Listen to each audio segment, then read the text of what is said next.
In the deep ocean, many things can occur. In this video, we will cover one incident that has changed the whole world and how they see submarine safety.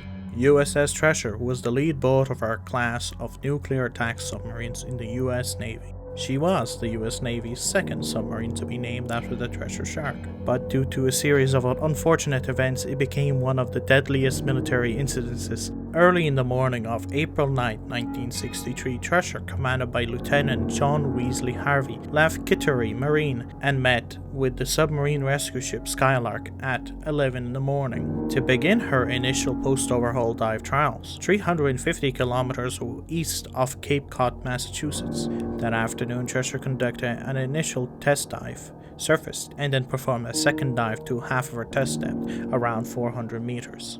She remained submerged overnight, re-established underwater communications with Skylark 6:30 in the morning on the 10th of April to commence deep dive trials. Following standard practice, Thresher slowly dove deeper as she circled under Skylark to remain within communication distance, pausing every 30 meters or 100 feet depth to check integrity of all systems. As Thresher neared her test depth, Skylark received communications over the underwater telephone indicating minor difficulties. Have positive angle. Attempting to blow. 1 or 2 minutes later, a final message was sent. 900. I believe Captain Harvey has told one of his crew members to send one last message. 900, indicating the depth the submarine was at that time, unfortunately falling to their demise. When Skylark received no further communication, surface observers gradually realized Thresher has sunk. As most submarines in the 1960s cruised around 300 to 400 meters. As most submarine engineers know, anything above 900 in depth would likely implode the submarine, resulting in the death of all crew members. Chief of Naval Operations Admiral George W. Anderson Jr. went before the press at the Pentagon to announce the submarine was lost with all hands. After this incident, President John F. Kennedy ordered all flags to be flown at half-staff from the 12th to the 15th of April in honor of the 129 lost crew. This is the official series of events posted by the Naval Service. Thresher begins its descent to the test depth of 400 meters. Thresher descends to 120 meters, contacts the surface, and the crew inspects for leaks.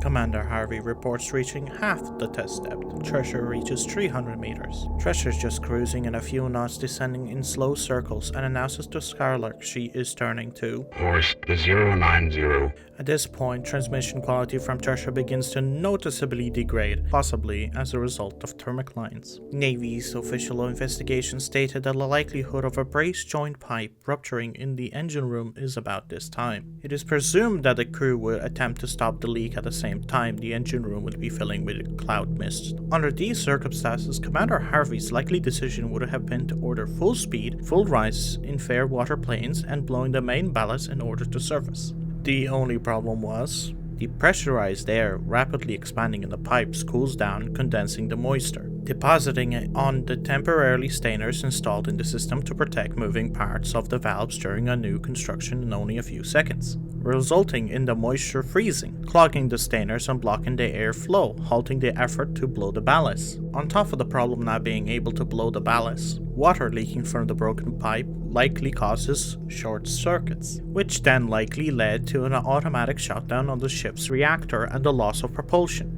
The logical action at this point for Captain Harvey would have been to order propulsion shifted into a battery-powered backup system. As soon as the flooding was contained, the engine room crew would have begun to restart the reactor, an operation that would have been only expected to take 7 minutes. Please do take this with a grain of salt, as these are very perfect conditions, and in real-life situations likely it was a lot more hectic in the submarine. Skylark pages Thresher on the underwater telephone. Here to the underwater telephone check. K, over. There was no immediate response, even though Skylark is still unaware for the conditions aboard the Thresher. The signal K is repeated twice. Harvey reports status via underwater telephone. The transmission is garbled, though some words are recognizable. We are experiencing minor difficulty. Have a positive angle. Attempting to blow. The submarine was growing heavier from the flooding of the engine room and continuing its ascent. It's likely that it was tail first. Another attempt to empty the ballast tanks is performed, again failing because of the formation of the ice. Officers of the Skylark can hear a hiss of compressed air over the loudspeaker at this point. It's clear to say that the crew was already in imminent danger due to the problems that was occurring. Skylark acknowledges with a brisk Roger out. still awaiting further updates from the submarine. Skylark then queries Thresher about her intentions. My course is 270 degrees interrogator for ancient bearing from you. At this point, there's still no response, and Skylark's Captain Lieutenant Commander 𝐒𝐻𝐂𝐈𝐀𝐋𝐒 sends his own Gertrude underwater telephone message to the submarine. Are you in control? At this point, I think Skylark's captain realized there's something seriously wrong with the USS Thresher. 1 minute later, Skylark picks up a garbled transmission from Thresher transcribed in the ship's log as 900N. The meaning of this message is unclear and was not discussed in the inquiry. I personally don't know why this was not discussed, as it is an important factor of the incident that occurred in 1963.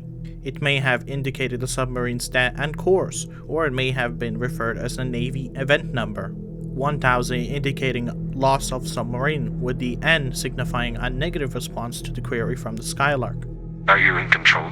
A second transmission is then received with a partial recognizable phrase. Exceeding test depth.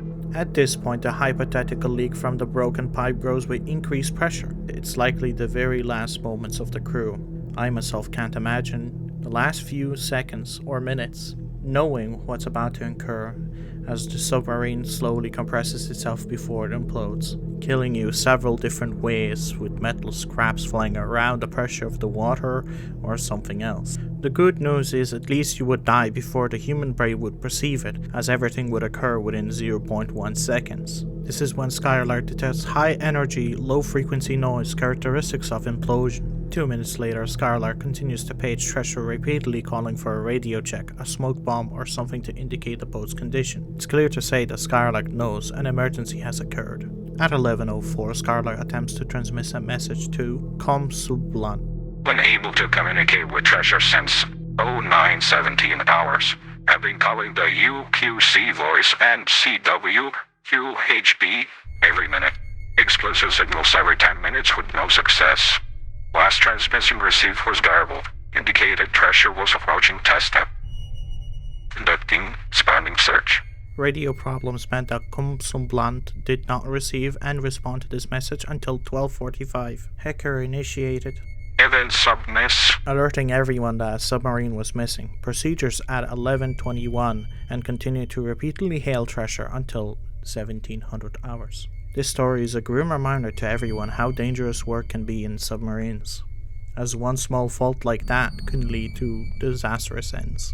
The SUBSAFE program was put in place after the tragic incident occurred and the USS Thresher was lost at sea in 1963, making sure such incidents don't occur, or at least make sure everything is done to prevent accidents like that from occurring again. The SUBSAFE program is still active and is mandatory to make sure every submarine passes. I want to thank everyone for watching this video. Please leave a like or share if you enjoyed. Any feedback is appreciated and more videos are to come. Have a safe day.